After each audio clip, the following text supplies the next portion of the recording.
Rutherford Issues with Bryan Barrett on FM 101.9 and AM 1450 Murfreesboro, FM 100.5 Smyrna. Listen and watch at WGNSradio.com. Rutherford Issues is powered by Middle Tennessee Electric, who remind you of the Rutherford County 24th Annual Earth Day celebration.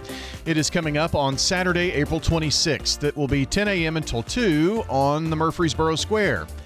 Check out the Kid Zone. They've got free hot dogs and popcorn, the electric griddle food truck serving up free gourmet grilled cheese. It's free fun for the whole family coming up April 26th, 10 to 2 on the square.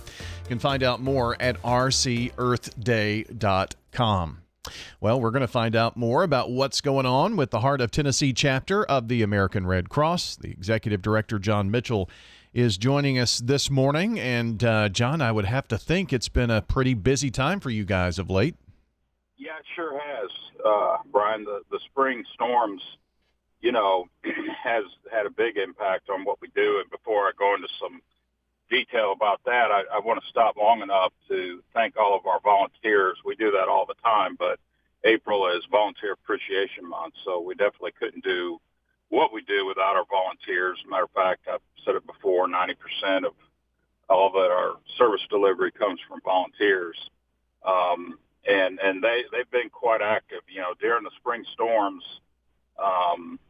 not counting just West Tennessee, because, it was widespread, but 950 Red Cross volunteers were what we call deployed, means they were specifically working one of these spring storms scenarios in a community 24/7. Of course, that's with our partners. We work with a lot of people, but that covered over 240,000 square miles.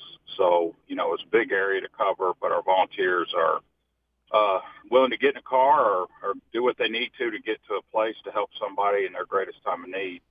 At one point, we had 40 shelters open, 22,000 meals and snacks served, and a lot of things people don't realize we may do is we got certain vehicles, we call it a MERV, but that's going to go around and just give out relief supplies.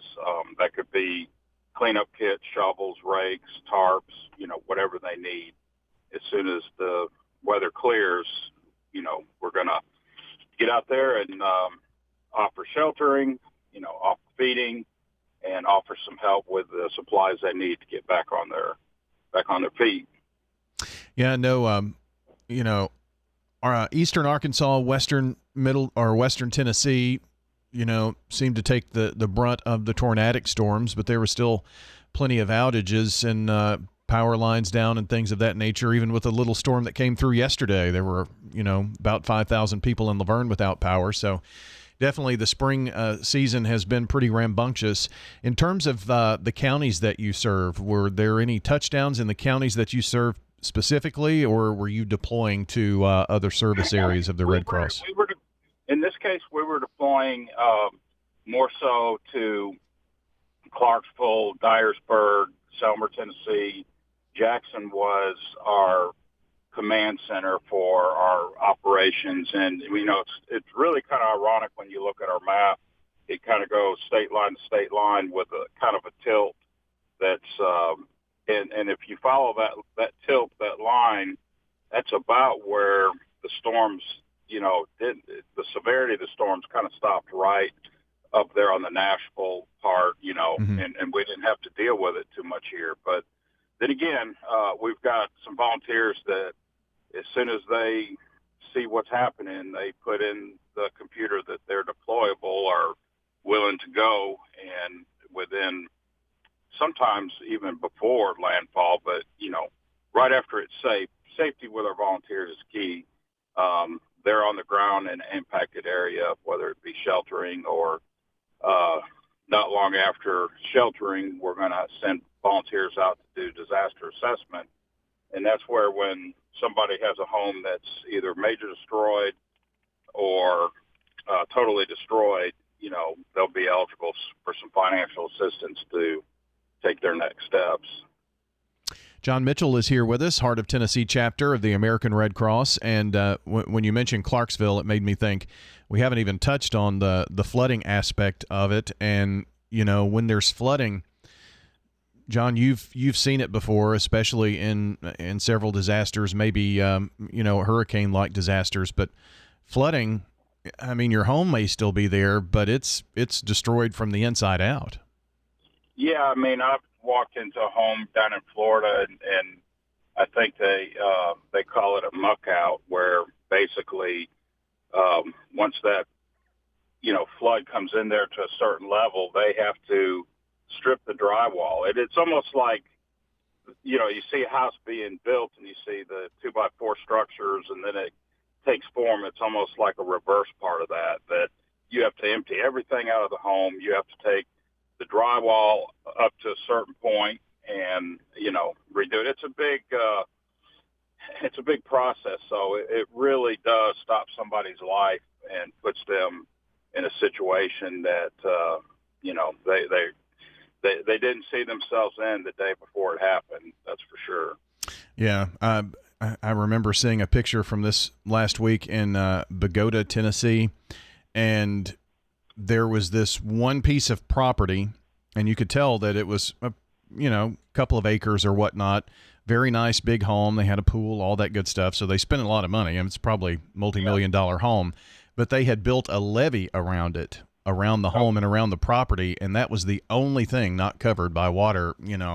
And a big drone shot of that. I mean, it was pretty amazing what flooding can do. So, and spring season has been fairly active, and there's no reason not to believe that it won't continue to be in April and May. March, April, and May are severe weather season here in Tennessee. So, I'm sure we're not done with it yet.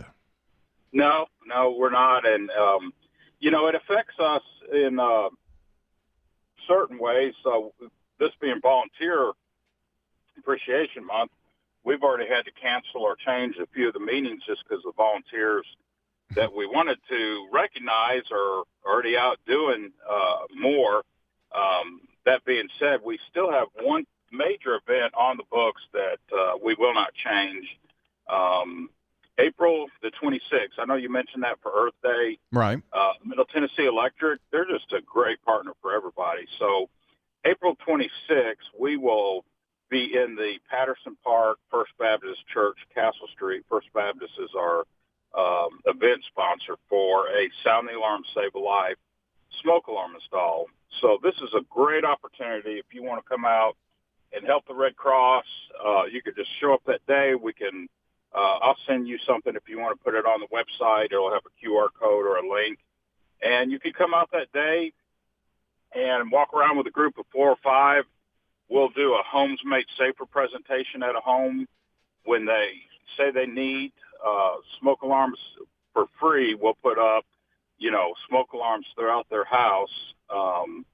And the reason I mentioned Middle Tennessee Electric, Jay Sanders is on one of our committees. So with us going home to home, he has a program with TVA. We're going to be giving out free LED light bulbs for energy efficiency at the same time. Oh, cool. So, got to give a shout out to Middle Tennessee Electric. They're a great partner. As a matter of fact, they're the lead partner for another event that's happening that day. The Breakfast Rotary has their barbecue festival. And if you are bored and want to do something April 26th, there's more on the calendar than you can shake a stick at. But if you've got some time, we would love for you to come to First Baptist Church April 26th and do a smoke alarm install event with Red Cross volunteers, First Baptist Church members, and other community leaders. It'd be a great time to, help save a life. John, what's interesting about those 3 events that we've just been talking about, and I know there are probably lots of other things going on, but MTE is part of all 3 of those. I mean, they're planning and putting on Earth Day, and Jay's out there with you and partnering and with the Rotary, and can't say enough about Jay. He is a great guy. He really kind of works very hard on the Sharing Change program, which, has given, all kinds of money to nonprofits. So that's really cool. 11 million so far. Yeah. We can't brag on them enough. They're a great community partner, period. And and Jay's a special person. He makes himself very accessible. And when you're in a position like him, knowing that people are, asking for money or asking for resources or asking for time, or hey, even his grill truck, Mm-hmm. everybody, hey, can you bring that grill out and do stuff? They just want the grilled cheese sandwiches. That's all that is. That's it. Well, as a matter of fact, it's funny that you asked that. When the reason I found out about World Day was I called Jay to see if we could get that truck out, or that grill station, for the Sound the Alarm. He said, John, we'll be downtown giving out stuff. And so that just gives you an example about the commitment some of these people have in the community. They don't just work a 40-hour week. They get out there and do a lot of stuff and make sure this is a great community, period. Well, that's all the more reason to what time is the smoke alarm install event?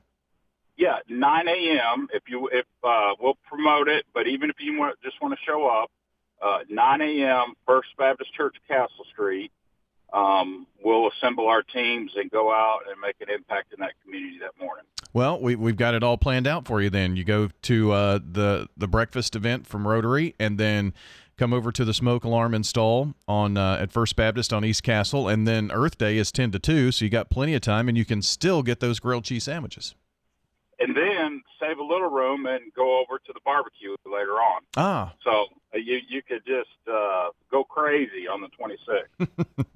Sounds like a lot of fun, and I know you're involved with the Rotary as well, so you're going to have yourself a busy day, speaking of not working a 40-hour week. Yeah.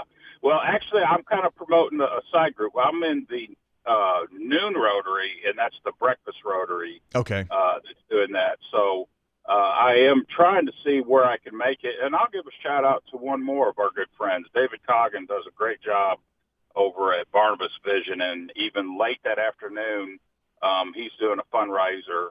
I don't have the address, but again, a lot of people out there doing a lot of good things, and shout-out to David Coggin and what he does with Barnabas Vision. Yeah, we had some information on our website about that this week, so you can check that out.